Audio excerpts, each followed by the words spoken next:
tell us what's Optios and why is it so special? We are defined as an AI-based neuroperformance company. And what was so amazing for Optios was what I discovered is that the US government, mainly through the DoD, has now spent $7.2 billion funding research around this idea of human optimization, particularly cognitively. That IP was just gathering dust. Now I see a market need, now I see IP. I'm going to now bring those together and see if I can actually create a commercial application to build a bridge from the tech to the market need. The mistake I made the first time around was I came up with an idea, I went to people, they said, oh, that sounds great. But now I know if somebody says that sounds great and I don't see either fear or greed in their face, it's not a good idea. You've also been on the VC side. So what's the biggest lessons you've learned that you think would be valuable for founders going through their first or second round of funding that helps you? I view it as a psychological game. If I'm going to sell to you, I need to induce fear or greed in you. Many investors don't have the information they need to make intelligent decisions. And so I want to know, what are they afraid of? What are they greedy about? How do I tell the story to induce the emotional sense that they're missing out? Right now, it's very hard to raise money. But if you have the right AI story, like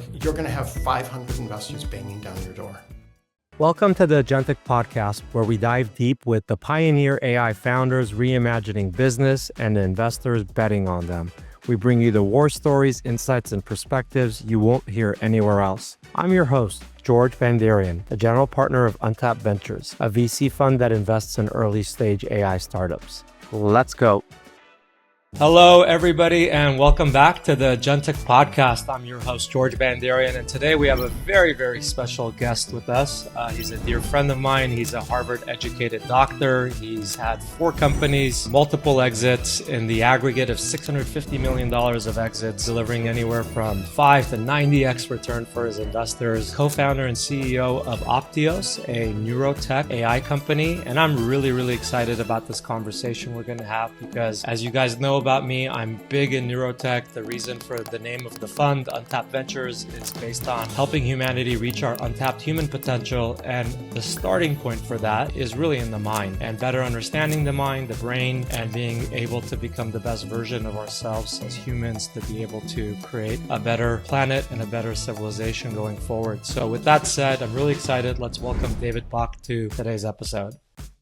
Hello, everybody, and welcome back to the Agentic Podcast. I'm your host, George Vandarian, and today we have a very, very special guest with us. He's a dear friend of mine. He's a Harvard-educated doctor. He's had 4 companies, multiple exits, in the aggregate of $650 million of exits, delivering anywhere from 5 to 90x return for his investors.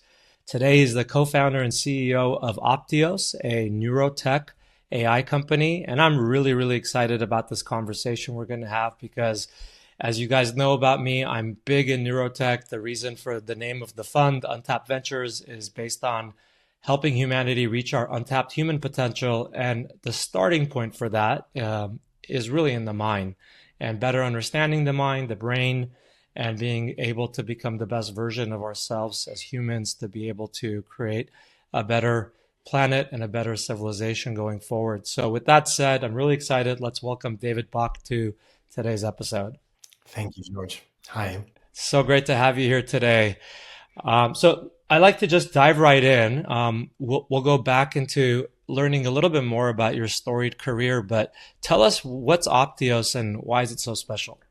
Very briefly, we are defined as an AI-based neuroperformance company. So very much in line with, of course, what it is that you are committed to. We'll get into a lot of detail, but fundamentally the brand promise of the company is a technology platform that allows people to measure and materially improve the performance of their brain. Things like learning to access a flow state on a more regular basis. Gotcha. Yeah, so we'll dive into that because our brain state and our mental state is just so important. It regulates and creates a lot of our reality.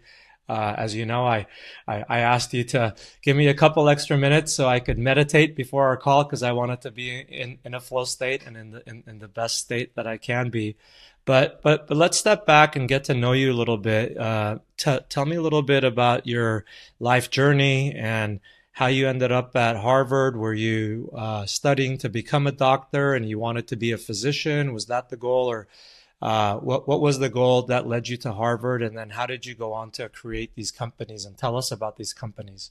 It's probably important to begin by saying I come from a family of scientists. So my dad is the guy who invented bone marrow transplantation. My mom was a world famous biochemist. No pressure, right?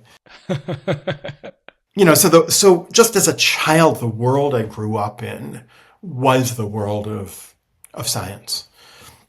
And so the kind of principles around the scientific method, as well as kind of the sense of science being a really beautiful thing to devote your life to, was there for me in my childhood.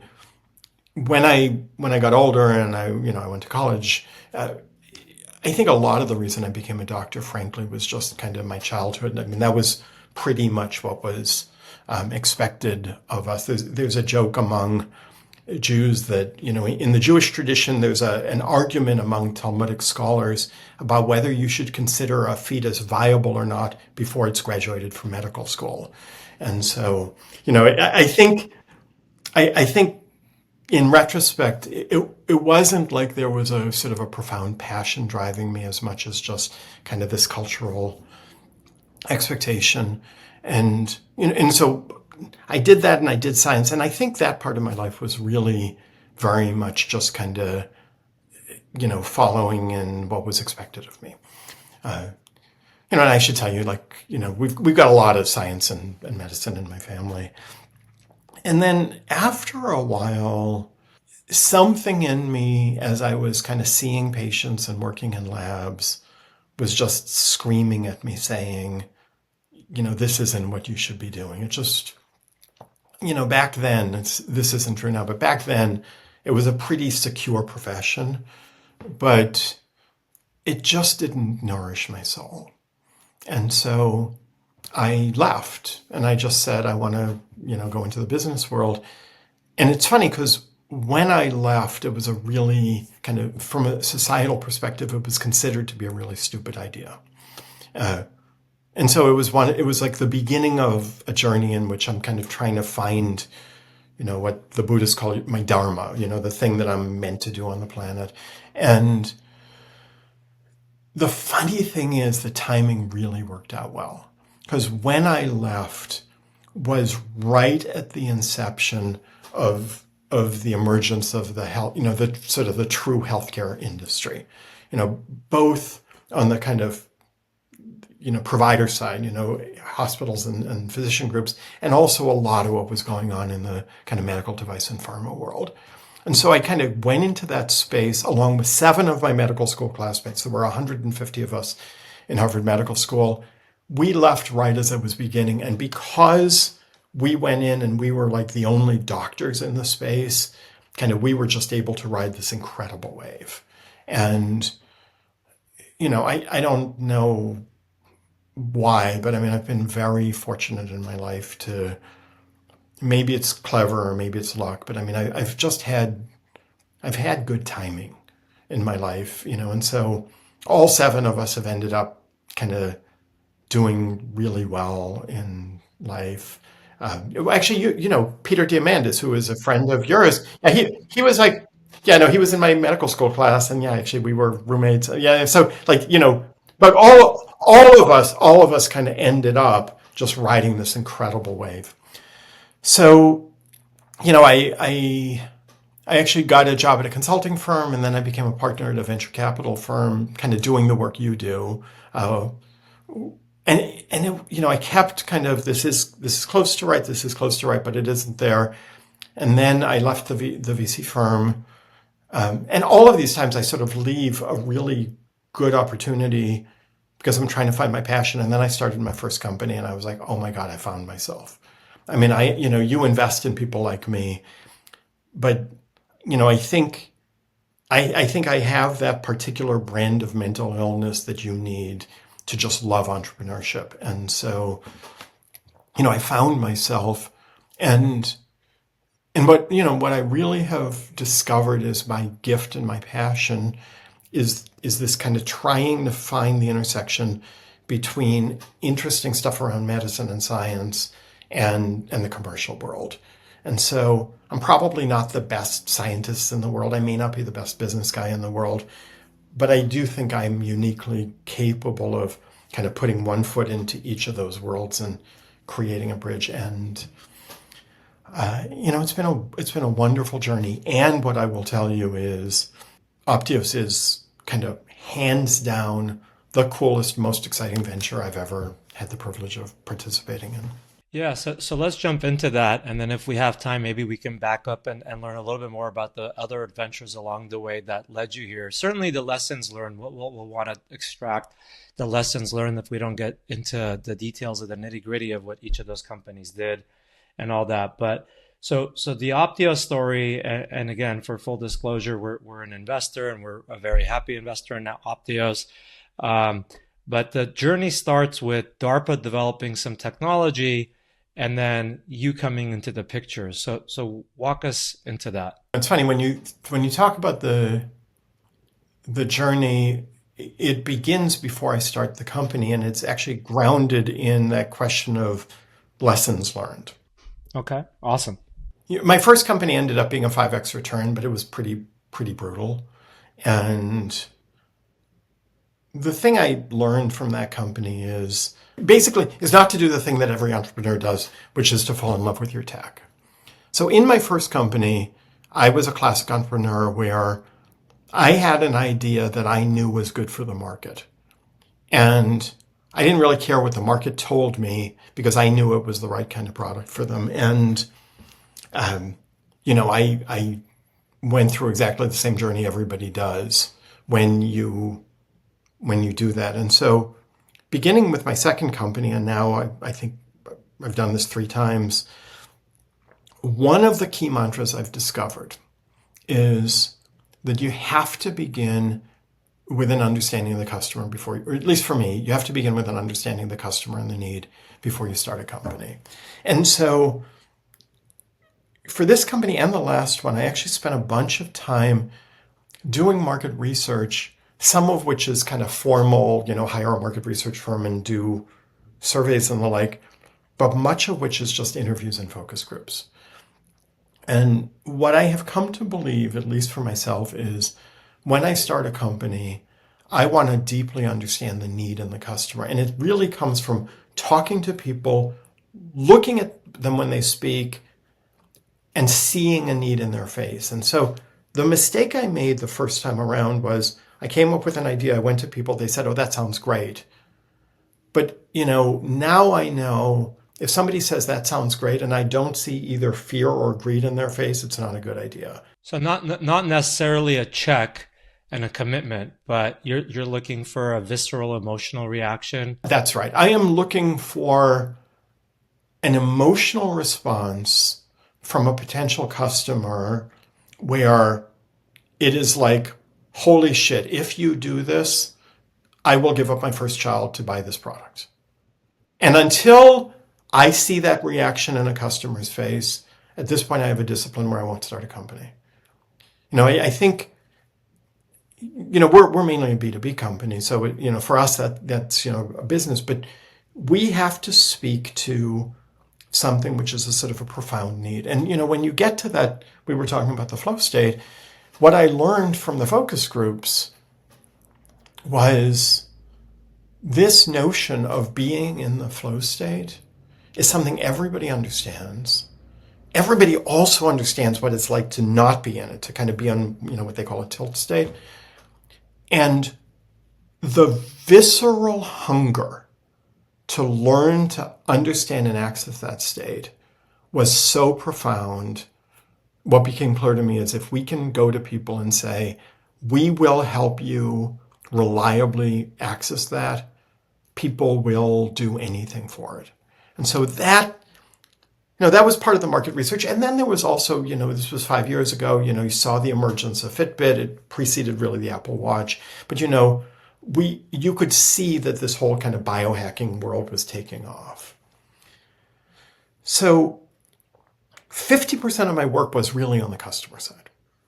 And And I actually didn't even start with neuroscience. I was just thinking about human optimization. That's what I was going to ask. What was your so you sold your company and your last one, and you did not. So you knew you wanted to do something else. Well, actually, I did the classic. I retired for a couple of years. I'm never going to work again. I hit my number. I'm going to travel, and then right. So, but then the itch came back, and then I spent a year kind of figuring out what my next venture would be. I think what I heard you say is it was in the human optimization space. And by the way, that's because I have passion there. I didn't know how to do it, but yeah. You didn't know how to do it, and it wasn't necessarily around flow state. The flow got discovered as part of your discovery once you said, I'm going to focus on human optimization. You started doing customer discovery, research, talking to people, and this is a great lesson, right? Because and this is what I try to help founders, first-time founders, young founders understand. So I love how you've learned that in your journey. And so you found a space you're passionate about, but you didn't get biased by a solution. You stayed open. You talked to a bunch of people, and that led you to the idea, the hair on fire problem of flow state. Right. And I would say that's only half of it, because the other half of what I do is tech transfer. So 50% was market research and 50% was, can I find some cool tech, some cool IP that is being underutilized? And what was so amazing for Optios was what I discovered is that the US government, mainly through the DoD, has now spent $7.2 billion funding research around this idea of human optimization, particularly cognitively. And that IP was just gathering dust. Like the government funded all this research, like for the tune of hundreds of millions of dollars. You read these scientific articles. I'm allowed to swear on this podcast, right? Because again, it really is, you read it and your eyes pop out and you're saying, that can't be true. But like the, doubling of learning speeds, for a DARPA project and, language learning, taking a sniper and accelerating their learning speed and improving their performance by massive orders of magnitude, a threefold improvement in productivity for CIA intelligence analysts, like crazy shit. But, built by a bunch of scientists who are not commercial in nature. And it was just like sitting there, that IP was just gathering dust. And so it was this kind of, okay, now I see a market need, now I see IP, I'm going to now bring those together and see if I can actually create a commercial application to build a bridge from the tech to the market need. And so it was really that combination of things that sparked my decision to start the company. Gotcha. So before we go further on the tech transfer bit, so I know Naveen Jain and his company Viome also had, I think, well, I'm not sure what department of the government, but there was some tech transfer involved with his. What's the TLDR on this whole tech transfer game? Is this reserved for billionaires that have exclusive access to specific people in the government? Or is there some viable way to go search and understand and discover what's available and try to acquire it? It's kind of a little of both. It's harder than it may seem at first, but it's actually easier than you might imagine. If you think about it, like this is a problem for the entire venture capital world. Like, people who invest in med tech, this is fundamentally the issue. It's like, there's cool tech. Now we're going to invest and try to bring it over that bridge. And there's two problems. The first one is you have to be really skilled at evaluating the tech because it always has more hair on it than you think. And by the way, we have that same problem at Optios. Like I'm pretty good and still, you need to be really skilled at evaluating the tech. And it's best if you have a deep understanding of the market. But if you have that skill set, it represents, an incredible wealth generation opportunity, which is actually increasing as time goes on. Because, the fact of the matter is there are so many scientists out there who develop really cool stuff that they don't know what to do with. And the venture capital community, by its nature, doesn't have the ability to access that. So, if you know what you're doing and if you are careful, I've been doing it my whole life. It is an incredibly lucrative way to construct a career, but it's not for the faint of heart. It's like I think I'm going to be successful at Optios because I've been doing it for a while and I've just learned lessons. I don't think kind of your average first time founder could just go pick up this tech and know how to do it. I mean, I know how to talk to scientists and so on. But yeah, I mean, I'm a huge believer in this. If you're a scientifically, not just any technical founder, but a scientifically inclined technical founder and commercially minded, then this might be looking into university and government and other tech transfer programs might be a viable way to get pieces of your solution once you already have identified a problem. Yeah, and actually, let me say, there's an entire ecosystem designed to try to do this tech transfer. So, I mean, NATO has an entire department designed to license the IP that they have funded. Every university is looking for this. So the truth is the people who've created the IP have put a lot of effort into trying to find people to do something with it. So, yeah, I mean, it's a very, if you go into this business, it's a very good business to be in, I think. Makes sense. So, okay. So let's dive into Optios. So, walk us through what was the original technology that you acquired, or the original IP, and then where are we at today? I know over the process, it's really exciting. You validated this idea of flow state and tilt state on different commercial markets, including sports and financial with Wall Street, sports with baseball, with, you've done gaming and a few others. Feel free to, share what you think is interesting and where are we at today and where are we going with this? Let me begin and talk about where I think most of us in this neuroperformance industry believe the world is headed. So we're building a software platform, and the notion is that we're going to be able to measure brain states very easily. So kind of, right now you're wearing earbuds, right? Apple's filed a whole bunch of patents to be able to do brain monitoring with those. And you can actually get to the brain pretty easily. It's very thin, the skull inside your ears. To the extent that you can get those signals, decode them, or maybe like decode stuff from a hat and mix it with stuff from facial recognition and heart rate and so on, you'll be able to kind of know moment by moment if you're if you're paying attention or if you're falling asleep. You can already do that to some extent, but we're getting better and better at this. As you think about the evolution of the metaverse, which is really, is going to happen and essentially is the world we're all going into, whether it is in gaming or whether it's in education or military training, increasingly we're going to move to a VR, XR kind of environment. What is abundantly clear is that having this ability to measure and improve the brain is going to become foundational to most of the applications in the metaverse. And so, I'll give you an example from the military. Every branch of the military is pouring money into figuring out, how do I monitor the mental state of a pilot? Now, why would you do that? It's because nowadays planes are no longer being flown just by a person, but they also can't just be flown by AI. And for a lot of reasons, the sense is it'll, for decades, not be able to take the human out of the loop. But if you can have this brain data, feed it into the AI and build a kind of human machine team, the theory is, we're recording this podcast just after that absolutely awful crash in Washington, where everybody died, and it was clearly human error, right?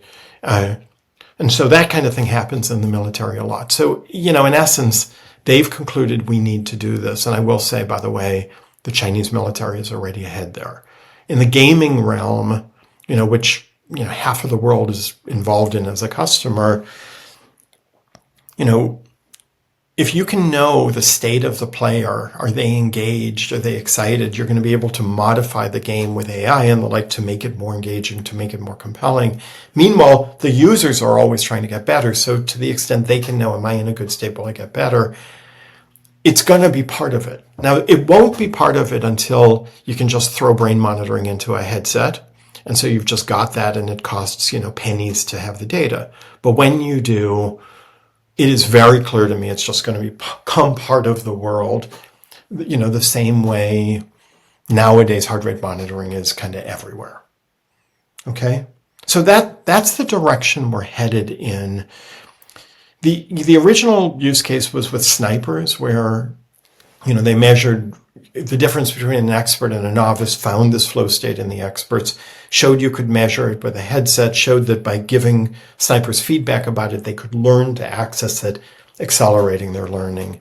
That was the first patent we bought. But again, $7 billion, we bought up about 5% of that, about $300 million worth.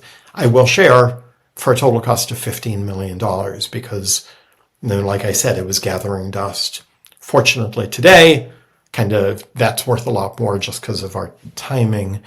But in essence, we've got a bunch of brain data, and now, with AI tools, we've made the system much more user-friendly, much more efficient. We can now train models with less data, with higher efficacy, and the cost of doing it is kind of plummeting tenfold every year. And so, the biggest opportunity set for us is right now in the military because they're definitely leading the charge. It is a major theme in the sports world. And so at this point, if you go talk to, at least in the US, professional team owners and general managers, they're all saying neuroscience is one of their top priorities. And similarly, Adidas and Nike and the like. It's actually not as... There's some work being done on that in the gaming realm, but we believe if we can bring our tech into the gaming realm, we can kind of make it part of that ecosystem. And as you know, I'm excited about it because, there's 3.3 billion users, and, we think we could just kind of in a few years become part of the ecosystem. And, we're evolving very fast, and it's getting a lot faster, particularly with the advent of all these AI tools. I mean, we've now got a foundation model for the brain. We're much more accurate. We're feeding the data from that. We're tokenizing it, feeding it into LLMs, using the LLMs to interpret the brain. It's like we're a radically different company than we were a year ago. And a year from now, it'll be again kind of radically better. So I hope that answers your question. Yeah, definitely. So basically, you identified these key verticals that you just shared, and the plan is to build out products for those markets and scale it out. And that's how this becomes a venture scale company and grows over the long run. So I love the lesson that you shared in the beginning, because this is a common topic in general, and especially with these new crop of AI founders, your mantra about not starting a company until you've found the need and validated it with, like you said, a visceral emotional reaction, either fear or greed. It was fear or greed, right? I did say that, yeah. Okay. So in your decades of experience, what other key lessons would you have for some founders that are earlier in their journey? What else comes to mind that you think is really important that they know? What are your next top 2 or 3 lessons? People come to me all the time, young founders, and because I got so much help when I was young, I kind of find myself paying it forward. And one of my favorite things is actually to do those kinds of calls. My personal sense is it's pretty important when you're an entrepreneur to become relatively self-aware about what motivates you, what demotivates you, what you're good at and what you're not good at. I see a lot of people starting companies, doing something that they think is a good idea. And I look at them and I'm like, there's 500 other people doing the same exact thing as you, and you've got nothing to bring to the table here. Like, there's nothing about you which is going to make you succeed as the next like crypto entrepreneur. Or as the next agentic entrepreneur. We get a lot of people building the next agentic sales tool, agentic marketing tool. Yeah, I mean, it's like there's just, that's another point, and I'll just bring that up in a second as we wrap here. I think if someone's going to build a business, it's not only about having a good business idea, but it's having something about either who you are or what your background is where you have a competitive advantage. And, George, like most entrepreneurs, I'm really good at a few things and I really suck at a lot of things. And I've become successful by saying, I'm really good at these things. I like doing these things, and I need to structure businesses that capitalize on what I am good at, and that I don't need to, I could never, run something which requires operational efficiency, right? I mean, it's just like, it drives me crazy, and I can never be an also ran. I mean, for me, it's all about being first in the market. Like for me, I'm good at innovation. I'm good at kind of painting a vision and getting a first mover advantage. And I got to be in a business like that. And I've got to have something where my competitive advantage is I know science and I know business. So I come in where I know stuff that others don't know in an area where I can see into the future a little bit sooner than others. And that's how I've won. But there's other people where, you know what? I'm really good at managing money, and I can start a business where I can get a 3% cost advantage over these guys, and I'm going to win in that way. And I think similarly, and I guess I'll make this my final point, I really do think knowing what your advantage is, not just personally, but for the business, matters. The world is, it's getting harder and harder to be successful and easier to get successful, right? I mean, it's cheaper and cheaper to start a business. There's all sorts of tools, but with that, there's more and more competition. And so I really think whether it's due to something unique you have, whether it's due to some IP, whether it's due to some unique capability set you can bring to the table, if you're going to start, you better have an opinion about why you're set up to win. The problem is what I'm going to say is what everybody says, but, you basically have to be someone who kind of likes getting knocked down and getting up. And, what does Elon Musk say? It's like, eating glass while jumping out of an airplane or some but I mean, that really is like that. Like you have to be turned on by there's no way that this is going to make it. I got nobody here supporting me. We're going to run out of cash in 3 days, whatever. We're getting sued by the FCC. And then you're like, okay, this is fun. Now I'm going to have a good time. And if you're not someone who thrives on like it's all falling apart, then, go get a job. Like, I think that's great. I think that the previous point was around, founder market fit we talk about, right? And so why do you have the right to win? And then, I think this is around some of those characteristics around crazy, grit, perseverance, fortitude. Last one I wanted to touch on was fundraising. So, you've raised a lot of money over the course of time. Now you try to avoid having to raise money if you don't have to, be cash flow positive, grow through revenue. What is the biggest lessons you've learned about how to successfully, and you've also been on the VC side. So what's the biggest lessons you've learned that you think would be valuable for founders going through their first or second round of funding that helps you? I'll give you the answer. I'm not sure if you're going to like it. I love working with you. I have very deep respect for you. But when I'm fundraising from you, you are my prey. You are my enemy. And I view it as a psychological game. If I'm going to sell to you, I need to induce fear or greed in you. And so when I'm selling to you, it's true. I've had people look at it. My close rate with investors tends to be much higher than the average.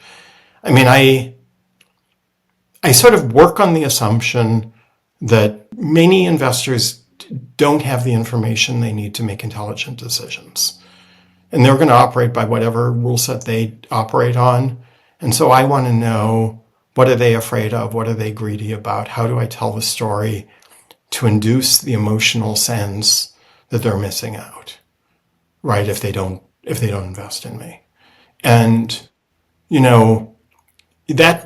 for me, because at this point, I'm wealthier than many of the VCs I work with, right? And I'm older than most of them. And so I have the ability right now to almost be a little condescending when I go there, where essentially and you've experienced this with me, right? But in essence, I look at you and my only thought is, I'm not sure if I'm going to give you the opportunity to be able to ride on this journey. And people can smell that. And if they feel fear on the part of the founder, if they feel any sense of,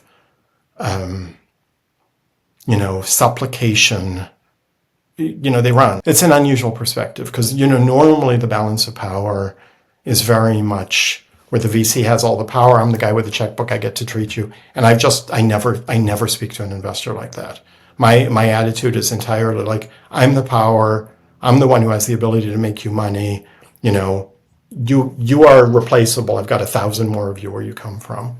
And, and I tell the story, I forgive me but you asked me, so I'm going to give you the honest answer. But I think VCs and private investors are human, and they respond to emotional, they respond to emotional needs. And so just like when I think about customers and look for fear and greed, I look for the same in investors. And I make my entire pitch based entirely on what's going to induce an emotional reaction. And so, right now it's very hard to raise money. But if you have the right AI story, you're going to have 500 investors banging down your door because everybody's got their theme about what they're investing in, and next week it'll be a new theme.